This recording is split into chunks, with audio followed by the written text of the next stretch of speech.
is Monday. Welcome, and we hope you had a wonderful weekend. And on today's show, we're celebrating the beginning of Black History Month with incredible art you can only see here in the Steel City.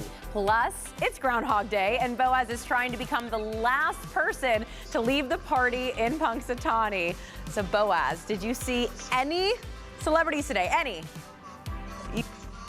Did I see celebrities? Yes, there were senators there. There were various representatives. But honestly, the biggest celebrity we saw was obviously Phil, the Groundhog. We saw him at Gobbler's Knob earlier. Now we've come down to downtown Punxsutawney, where the party is really just getting started, honestly. I'm going to show you around a little bit later in the show.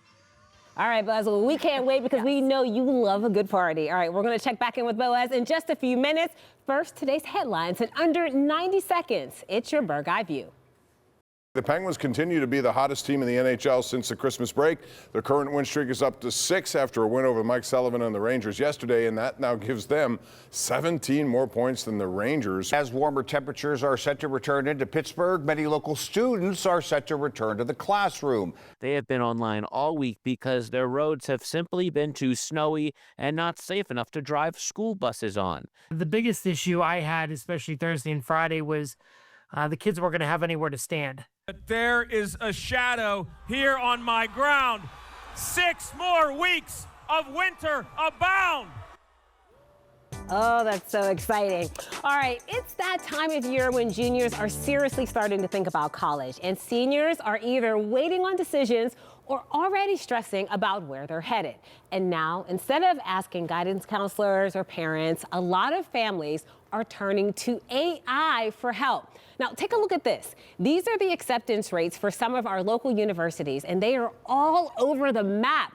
These rates come from U.S. News and World Report, from ultra-competitive Carnegie Mellon to schools like Pitt, which admits about half of its applicants, and Duquesne, where according to these numbers, most students are accepted. More and more high schoolers and their parents are turning to AI like ChatGPT to help with the college admissions process. A New York Times article says students are using chatbots to build college lists and estimate their chances of getting in. And experts say this trend is driven by how complex and stressful admissions have become, especially with rising tuition, test optional policies, and so many different application rules. AI can help organize it all, but it can't replace real self-reflection about what kind of college experience truly fits your goals. And that makes a lot of sense. I know, Mary, you graduated from Point Park University. Do you remember the admissions process from back then? How much time do you have? I have time. Okay. Well, when I was in high school, I did not want to go to college. Actually, I did not want to go at all. I wanted to just move to New York and be on Broadway. But my best friend, one of my best friends in high school, her mom was like, "You have to go to school." She was like, "Go for musical theater." Yeah. So I only applied to Point Park. That was it. That was the only school I applied to. And I wanted to then, I auditioned for musical theater and I didn't get in, but I got in academically, which I was actually shocked about. I was didn't get in? I didn't get in for musical theater, but then they said, try again. Usually they accept a second round. And I was like, well, if I'm not your first, then I don't want to do it at all.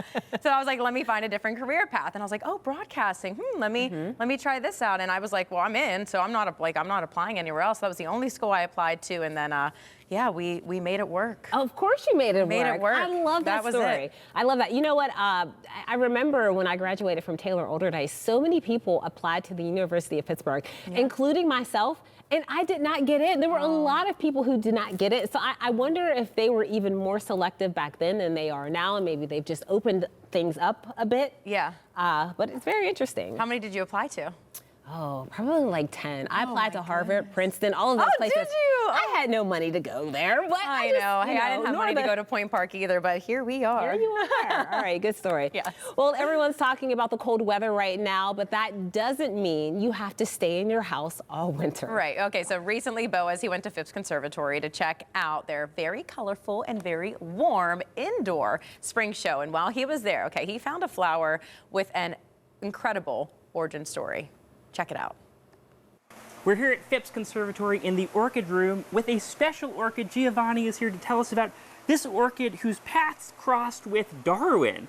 Yes, so this orchid was discovered a while ago. Darwin was the person to describe it when he received the first specimen he noticed the flower had a very long spur. That's where the nectar is, and based on the color that is white when it opens, it fades to yellow, green. So let's talk about that little piece there. It's almost like a little nose, but that's where the nectar is. So in order to pollinate it, you have to get up that little nose. Exactly, and based on the color, so you can like theorize that that thing is to be pollinated by a moth. Wow. Because usually flowers pollinated by moths open at night. They are light colors. They are fragrant at night, just like this one. Right. And in the case of things with a long proboscis, they have to have a long spur. However, it's not common in nature to see a spur that long. So he theorized that there should be a moth that had a proboscis, or basically like a tongue, that is a foot long. Okay, at so the time, Darwin saw this and was like, well, there's got to be a moth flying around with a foot-long tongue that could pollinate this specific crazy-looking orchid. Yes. And so what did people think that was a crazy idea? It was crazy because at the time they didn't know any bug that had that proboscis that long. Yeah. And then, well, he described the species, and 100 years later, he was proven right. Oh my gosh. They discovered the species. It was given the name Xanthophan morgani predicta. The predicta part means it was predicted. It was predicted by Darwin. Exactly. So it's one of those cases where you can talk about like the coevolution of insects and plants, and like how in the case of orchids, it's a very strange case of coevolution where it's like usually one species to one species. Orchids are very specific about like the insects that pollinate them, and oftentimes they only have one pollinator per species. Oh my gosh, well thanks so much for sharing that story. That's wild.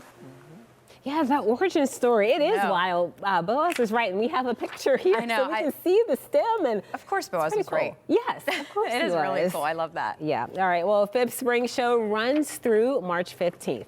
Now, from a warm greenhouse to cold Punxsutawney, Boaz is taking it all in this Groundhog Day. Boaz, now you've been talking about this for weeks. Is it true that what happens in Punxsutawney stays in Punxsutawney? I don't think that is true. You know, I think most people who visit Punxsutawney probably leave with a groundhog hat. And I would say the memories live with you forever. I know I will never forget this. So we're going to show you around these downtown Punxsutawney activities a little bit later in the show. You're going to love it. Oh, I know we will. All right, now we want to know weather. It has been a big talker this week. So meteorologist Ray Petlin is answering your questions like, why is snow white? He's giving you a look under a microscope just ahead.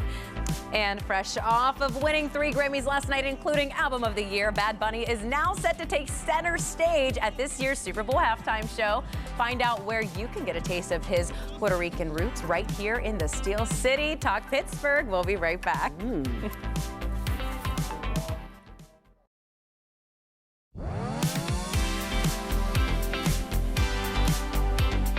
Thousands head to Punxsutawney, Pennsylvania every February 2nd to watch Phil the Groundhog emerge from his stump and make his weather forecast predictions. So we sent Boaz there early this morning to cover the festivities. So how's everyone reacting to Phil's forecast, Boaz? People are not liking that forecast. I think people were really hoping for an early spring, and when they unfurled that scroll and announced 6 more weeks of winter, people were bummed. And so that all happens at Gobbler's Knob, which is this sort of clearing in the woods about 2 miles outside of town. And then afterwards, people came here downtown where the party is still going on. There's live music behind me. There are breweries, there are hot drinks, there are all kinds of souvenirs that people are buying over here, obviously groundhog related. And I did want to check in with the Punxsutawney Chamber of Commerce over here. We've got Katie and Manny, the president and vice president. And so people all know about the big event at Gobbler's Knob, but you're really partying all week for Groundhog Day, right? Groundhog Day, that's what we do here. We party every day. And so there's a ball, there's bingo, there's a banquet. You even have screenings of Groundhog Day going on. And I hear, is there even a coronation of a king and queen of Groundhog? Yeah, we have it at the elementary school level. There's a prince and princess, and then we have one at the high school level, and then we have our man and woman of the year. So we have a lot that goes on during Groundhog Day for our whole community. Does it just get bigger every single year? It really does, and we have so many people that have been coming here for 20 years every year. You know, they just love the tradition. They love what we offer here in the town, and we really try to offer a lot in the town to just keep them here. It's not just one day for a few hours. It's fun. Party all week. Yeah. And so is it too late to book a hotel for 2027, or they're already booked? Well, a lot of them are already booked, but now's the time to find your Airbnbs and your hotels and all the things. And it's only an hour and a half from Pittsburgh. We did the drive this morning. All right, well, I'm going to go head over here because there's so much to see here in Punxsutawney. I want to check out with our friends over here at the Punxsutawney Brewing Company. I'm going to pop over here. Okay, so you guys have a whole line of beer related to the groundhog. Yes, either related to the groundhog or the weather. That's kind of, weather's a theme around Punxsutawney. Yeah. So, well, can you talk us through the different groundhog-related offerings? Absolutely. So this year we had for the first time a mixed 4-pack that featured all of our groundhog labels with a woodchuck white IPA, 6 More Weeks coffee stout. This was our Awakening Honey Brown Ale and a Kolsch early spring. And not surprisingly, after the announcement this morning of 6 more weeks of winter, you sold out of 6 more weeks of winter. We sold out completely of our 4-packs. It is still flowing if you'd like to try some. I would like to try some. It feels like it's only appropriate. I wish I could have come and asked for an early spring sample, but it's not the season. I got to take my mitten off for this. Okay, hopefully this will taste better than the groundhog's prediction. Tastes chilly and delicious. I love it. Yes. And so, how exciting is Groundhog Day here? I mean, it's like your Super Bowl. This is our Super Bowl. I just said to them earlier, I'm born and raised in Punxsutawney, and the older I get, the more I love it. It's, what else are you doing in late January, early February in Pennsylvania? So you might as well come have some fun, dance, have some drinks, get some food, stand by the fire. It's great. I love it. Well, thanks so much. This is a great stop over here. And there's one other thing I want to show you. You can't have an event without having a chainsaw carver, of course. And here they have got all these wooden groundhogs carved from chainsaw.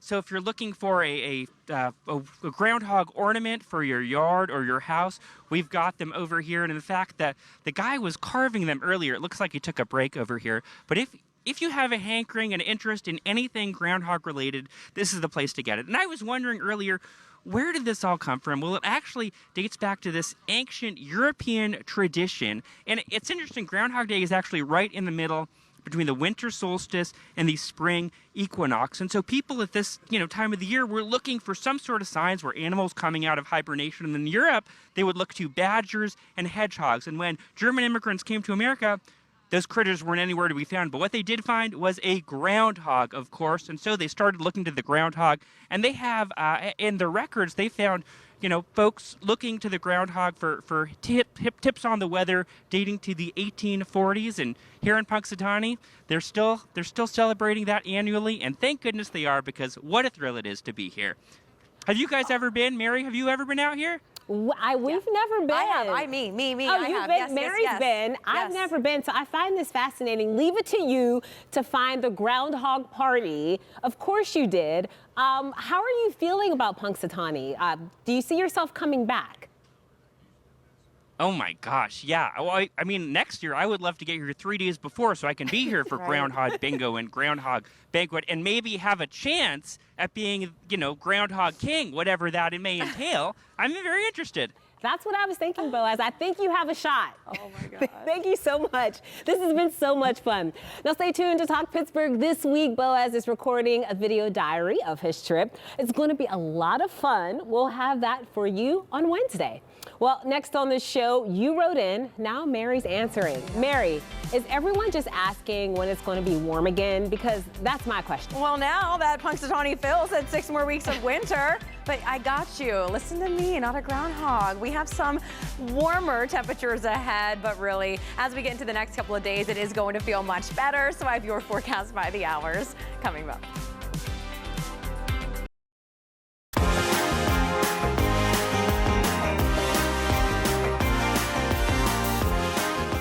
Lots going on in Punxsutawney today, and they've got a lot of snow too, so you can see they're huddled around the fire there. That makes a lot of sense. It looks cold. It is, yeah. I'm not going to go to Groundhog Day unless it's like 40, 50 degrees outside.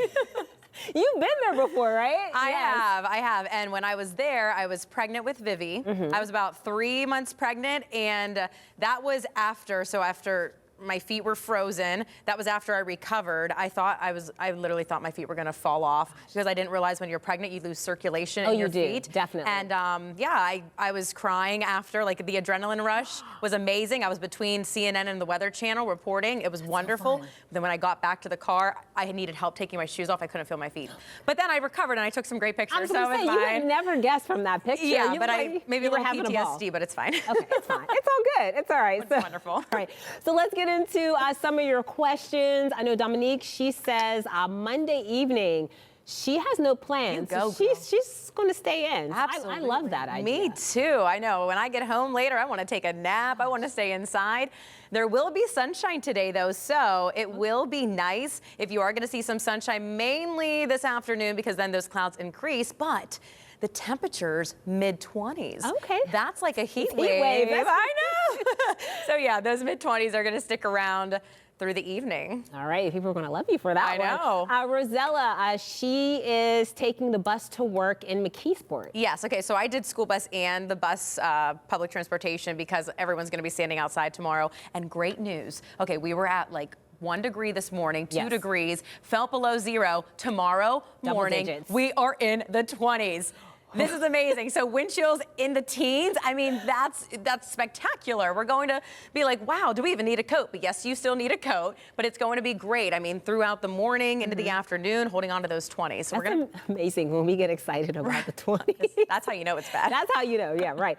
Tom also is commuting to and from work. Okay, yeah, so tomorrow evening, there will be a few flakes around about 5 o'clock for areas south of I-70 mainly is where we could have the chance for snow. In Pittsburgh, mainly cloudy. Again, a few flurries flying around. Could have just a little bit of a coating, so just be careful. Ultimately, though, it is cloudy into the upper 20s.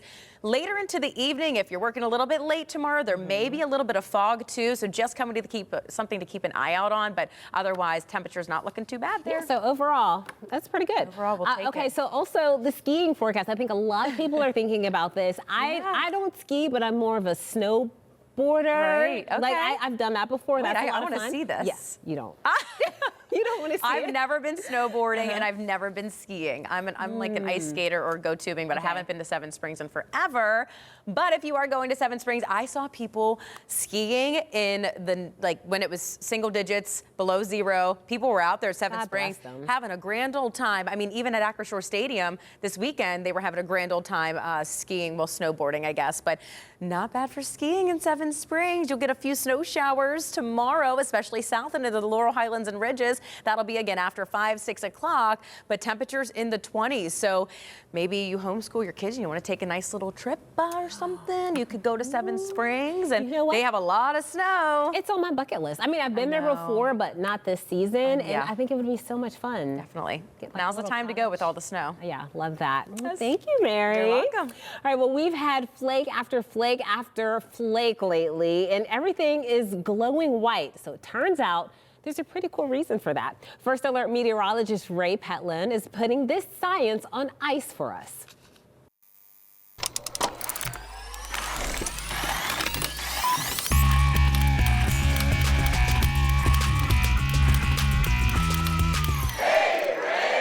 That's so cool. When it snows, I get asked lots of questions, and there is one question in particular that I get asked a lot. Jerry asks, "Hello, Ray. I enjoy your Hey Ray segments. Why is snow white and water clear? Where does all the white go when the snow melts?" This is a great question because snow is water. It's just frozen. When trying to figure out why you can see through one but not the other, it's important to realize what state they're in. Liquids, solids, and gases are all the different states of matter. Water can be in each of those states. Liquid water is just water as we know it. Steam is water in the form of a gas, and ice is water that's in the form of a solid. Now, you might be asking yourself, ice is just frozen water, but so is snow. You can kind of see through ice, so what makes snow so special that it gets a color? It comes down to snow being made of tiny ice crystals. According to the National Weather Service, when a liquid water droplet in a freezing atmosphere comes into contact with a nucleus, like a speck of dust or pollen in the air, an ice crystal is formed. As that ice crystal falls to the ground, water vapor freezes onto the primary crystal, building new crystals, creating the 6 arms of the snowflake. Under a microscope, a snowflake actually looks kind of clear, but when you stack billions and billions on top of each other, you get the white color. This is because light is uniformly and very efficiently reflecting all the visible light. Remember, we see colors because objects absorb some light waves and reflect others. You see a yellow banana because some of the light waves are absorbed by the banana, and the yellow light waves are reflected, giving you the yellow appearance. White light is composed of all the colors in the visible spectrum. This means all the ice crystals in the snow are reflecting most of the visible light, making it appear white. A little bonus snow fact for you, sometimes snow can appear blue. The National Snow and Ice Data Center says that if light is traveling a distance over snow, it can be scattered many times over. While this is happening, if more red waves are absorbed than blue waves, the snow can take on a blue appearance. Whether the snow is blue or white, as it melts, it turns into a liquid, and liquids are not as good at reflecting light as ice crystals are, so the white disappears as the snow melts. My wife wants this hat to disappear as soon as possible. Reporting from home, I'm meteorologist Ray Petlin.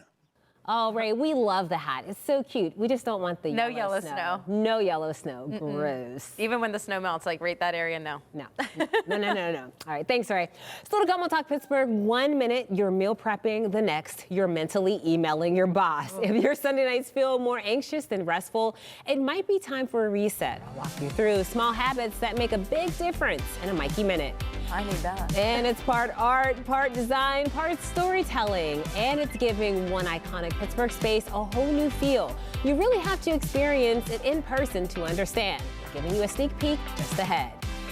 And are you stressing about your Super Bowl Sunday menu? Relax, we've got you covered. Find out where you can score a full feast inspired by this year's halftime performer.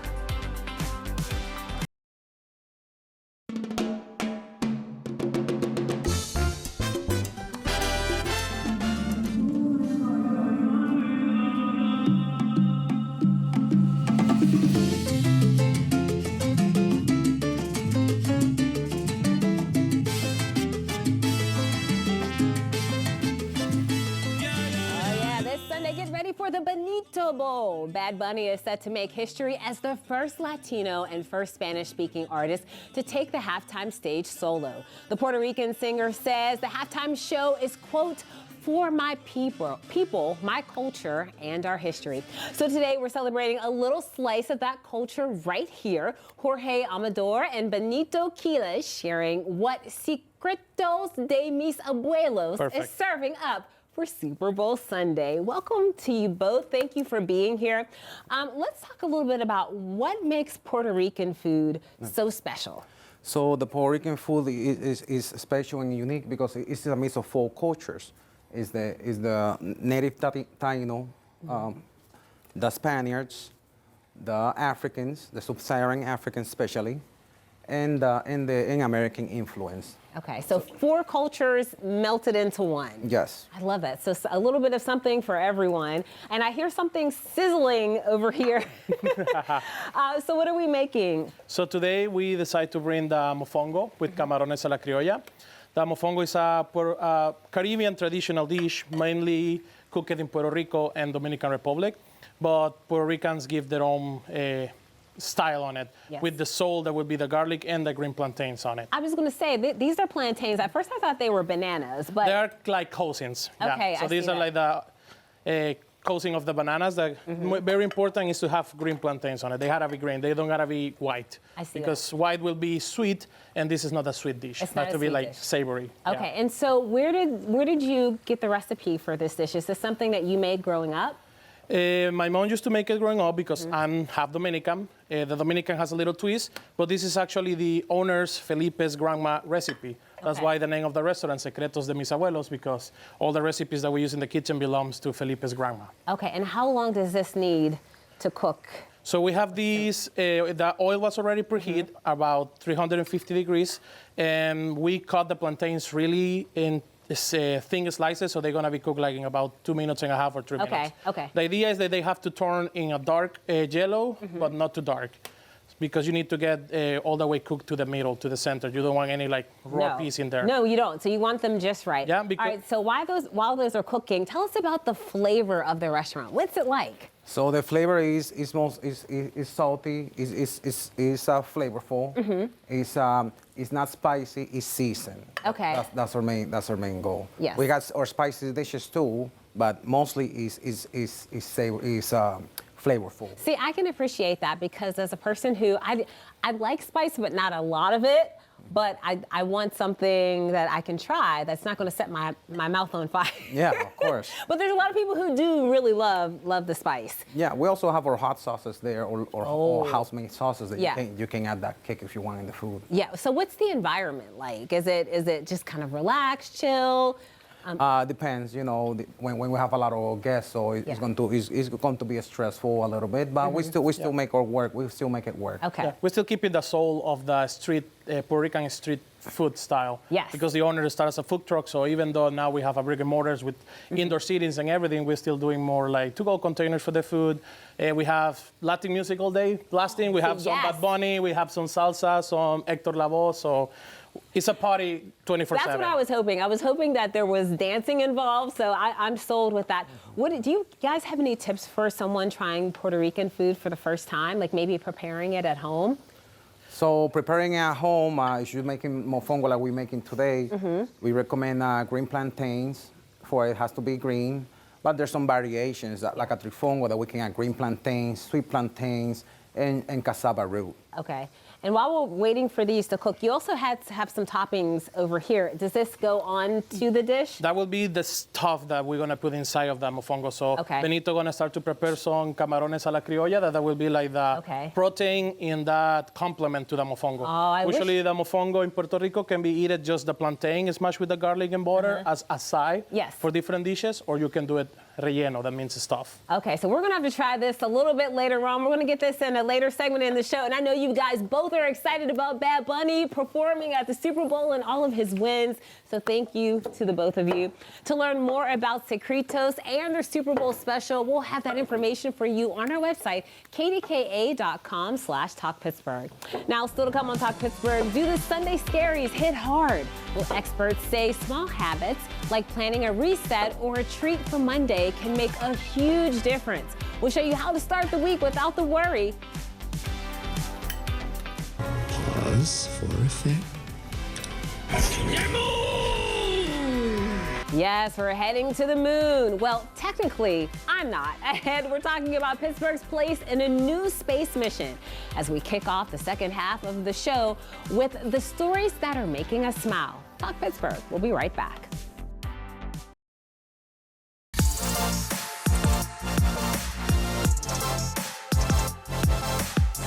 Welcome back. Let's be honest. How many of you started feeling stressed last night for absolutely no reason at all? It always shows up at the worst time. So in under a Mikey minute, Mikey, why does it seem like we get so many racing thoughts on Sundays? Are you ready? I'm ready. Set, go. All right, well, you know that feeling when it's Sunday night, your weekend was great, but suddenly your brain starts running a full to-do list you never asked for. That's the Sunday scaries, the low-key anxiety about the week ahead. And according to the Cleveland Clinic, it's a real thing tied to stress, workload, and lack of boundaries between work and personal time. It usually hits right around the time you check your email, just real quick, or start mentally replaying everything you didn't finish. But here's the good news. Psychologists at the American Psychological Association say a few small habits can actually help. First, don't treat Sunday like it's already Monday. Try doing one fun thing late in the day, a walk, a movie, a good meal, something that reminds your brain the weekend isn't over yet. Second, do a light reset, not a full life overhaul. Write things down, maybe 3 of them that you need to do on Monday, not 30. And finally, give yourself something to look forward to. Your favorite coffee, a workout you like, or maybe even a podcast you saved just for Sunday night. According to Harvard Health, a lot of anxiety isn't about what's actually happening. It's about what we anticipate might happen. All right, did I make it? No, watching that just stressed me out. You didn't make it at all, but we love the I had so much anxiety about this on Sunday, so maybe that was the problem. Maybe we should stop timing. Oh, no, I'm kidding. Oh, all right, well, I stepped outside to ask, what gives you the Sunday scaries? On Sunday, do you get anxiety about anything for your work week? They're calling it the Sunday scaries. Oh, yeah. Yeah. What? Just the fact that I have to go to work. And do you start thinking about it? Do you start planning your week on Sunday? Yes. Yeah. I start planning it out, thinking of all the tasks I have to do. Yeah. Yeah. It's kind of the worst, isn't it? It is, but you learn to manage it. No anxiety at all. Not even before the start of the work week? Does something... No. You're such an easygoing guy. Forward to going to work, and I like what I do, and no, I'm good. Just go with the flow. Is there anything that you get anxiety about, where you get kind of like the Sunday scaries? Not anymore. I love my job and I work from home on Mondays, so Sunday, you're like, bring Monday on. I am. Bring Monday on. Oh, bring Monday on. What gives you the Sunday scaries? Anything in particular? My alarm clock when I have to wake up at 2:30 in the morning and fill in for Ron. Oh my. I want my 9 to 5. Oh, that would give me so much anxiety. It does. I mean, 4 hours of sleep just doesn't do it for me. I mean, I'm like, so that gives me anxiety. And then just like, what am I going to make for dinner? Because you have to cook dinner for the rest of your life as an adult. You do. That gives me anxiety. You know what, though? I do like the idea of not cutting Sundays short. Like planning something late in the evening, just something fun. Yeah. That's not work related. Yeah, I'm excited to kind of relax later and just watch TV and sleep in tomorrow. Oh, I love that, Mary. All right, well, let's get into some good news that has us talking. Now, first up, we've got a fun one for Lego fans, and it's going viral for a very good cause. Local creator Chris74 designed a downtown Pittsburgh skyline Lego set. Look at this. Of course, complete with iconic bridges and city views. PNC Park, do you see the inclines there? And Point State Park's iconic fountain. It could become an official Lego set sold worldwide, but in order for this Lego to review this set for possible production, it needs 10,000 supporters. So if you want to show your support, you can check it out on LegoIdeas.com. Have you gotten to the Lego world yet? I have not. I sit and build them for hours with Wally. So yeah, let's right up your alley. Right? Let's talk space. Yeah. Real space. NASA is inching closer towards sending astronauts back around the moon. It's been more than 50 years. The roughly 10-day flight will send astronauts on a lunar flyby, not a landing. They're scheduled to launch from Kennedy Space Center sometime in February. And the Pittsburgh connection? Well, local robotics and aerospace companies like Astrobotic are working with NASA on lunar technology, meaning some of the systems supporting these moon missions are being built right here in Western PA. Oh, how cool. I feel like know. there's always a Pittsburgh connection. And the 2016 Stanley Cup Championship team was back in the Berg this weekend. Sidney Crosby even got emotional during a tribute video as part of the team's 10-year reunion. Marc-Andre Fleury, Chris Kunitz, and even former coach Mike Sullivan were there. The Pens ended the night with a 6-5 win over the Rangers. Love that. Love to end the night with a win. And just to see these guys get emotional sometimes, it's touching. We love that. Yeah, we do. We love emotion. We love hockey. We do, and we love hockey too. All right, well, still to come on Talk Pittsburgh, we're checking in with John Shumway in the newsroom for your first look at the KDKA Evening News. But first, the August Wilson African American Cultural Center is putting beauty and Black joy on display. Learn more about the meaning behind some vibrant artwork. That's next.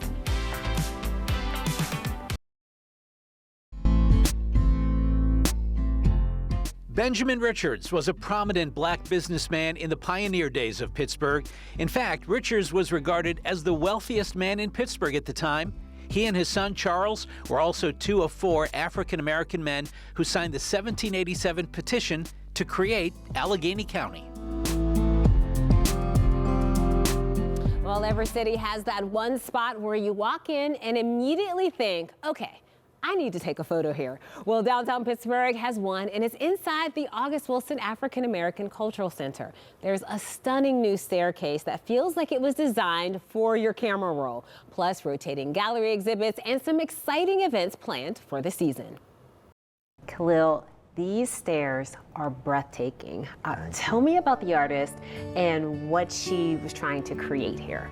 Well, the vinyl mural that you see below us is paired with the Grand Staircase exhibition, A Rose is a Rose is a Rose, created by Levette Ballard. And Levette Ballard's work sort of paid homage to, in this particular exhibition, some of the characters from August Wilson's plays. So you have Rose Maxon, Ma Rainey, Aunt Esther, and you know, it's really a celebration of Black womanhood and just joy. Yeah, and I'm really seeing all of these beautiful faces. I see the stories that they are trying to tell and just the experiences that they have gone through in their lives. And the one thing that is popping out to me are all of the beautiful, vibrant colors. Yeah, tell me about that. The work here that you see, it screams joy, resilience. It celebrates the beauty of Black womanhood. And it says that you belong here, not just here in the August Wilson Center, but here in the world, like when it's so, you know, everybody's fighting to create space. Yeah, absolutely. And you know what? I think it's a really cool spot to take a photo. Yeah. Well, when this was installed for our gala, this was one of the main attractions for people to come and get a photo op. And we're inviting all of the community to come back out while it's still here through the end of March. Grab a photo, celebrate it. You've got Black History Month, Women's History Month. So it's here for people to not only learn a little bit more about Levette Ballard's work and the stories of August Wilson, but to, you know, this is a cool place to be, and we want you to come and feel like, you know. Yeah. Well, this truly is not just art. It really is a conversation.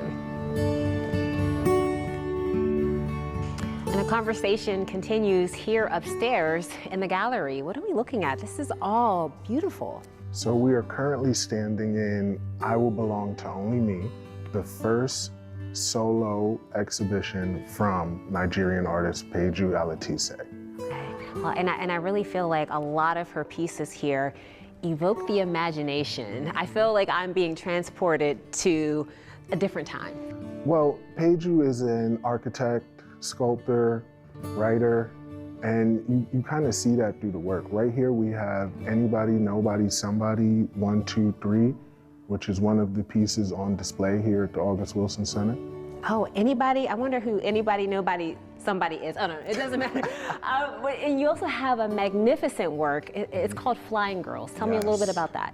Yeah, Flying Girls was heavily inspired by some of Peju's writing, and it's meant to invoke freedom and body autonomy and celebration of oneself and that independence.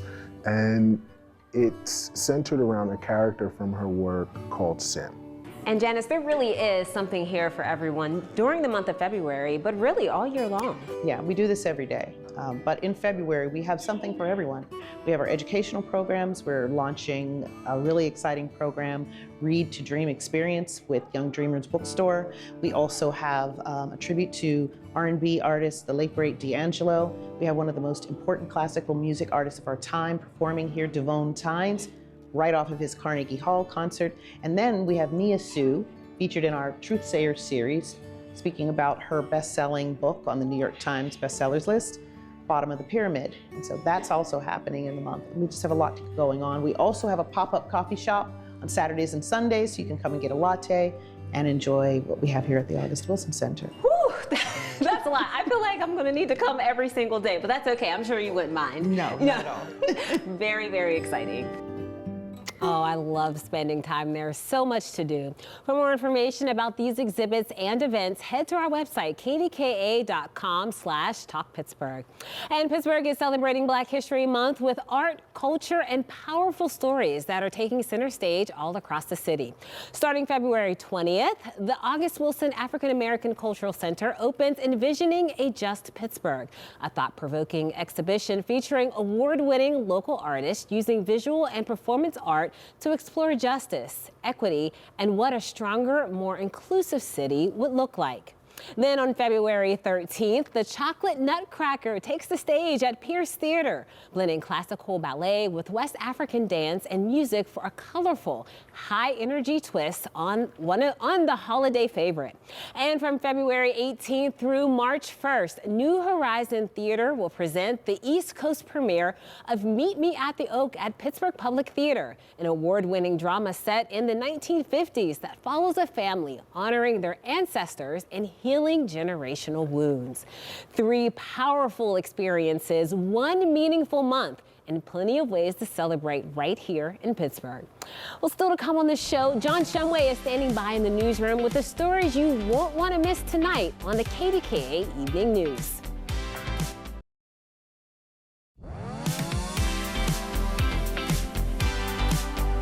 Let's take a moment to find out what you can expect to see on KDKA TV News tonight at 4, 5, and 6. John Shumway is in the big chair in our newsroom today with some of the stories our team is working on. Hi, John. Hey, Mikey. You know what? We have all been dominated this week by the snow in our lives, and today is absolutely no exception. One of the big issues we're still dealing with is removing the snow from our sidewalks and our streets. And patience is starting to run out in some communities where there's actually talk of citations and fines for sidewalks that are not cleared. Meanwhile, elsewhere, one community is taking steps to help the residents get their cars out of the way so their street can finally be cleared. We also got an update just a bit ago from Pittsburgh Mayor Corey O'Connor, kind of a report card on the city's response and what is happening now. We'll tell you exactly what he had to say. And how are your gutters doing? Are they jammed up with ice? Well, as the sun warms things up, you may start seeing water seeping back into your home.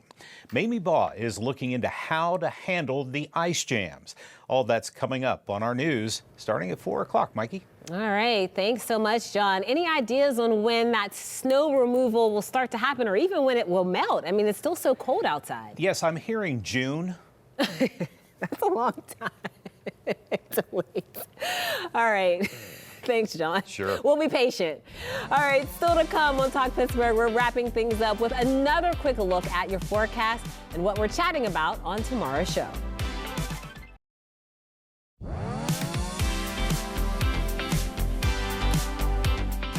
Welcome back. I want to touch briefly on the air quality alert that we have in Allegheny County. So just something important to remember that people in the sensitive group, so heart, lung disease, have to take it easy. So just a closer look of those areas that are under that. So North Versailles, McKeesport, White Oak, those areas unhealthy for some. So if you do have heart, lung disease, older adults, children, just limit any outdoor activity. I know the 20s are nice. We have those temperatures even as we head into tomorrow morning, mid-20s. It does expire at 7 o'clock, but we'll be pretty much in the clear tomorrow. We do have a few scattered snow showers possible, but we are back near that 30-degree mark. But also something, I mean, we are looking at temperatures staying just below that freezing mark. Today is actually the 11th day that we have seen temperatures at or below the freezing mark. And once we get into the next several days, we still have a few more days where we could get to that freezing mark. But again, not looking likely. We may go 17 days where we have those temperatures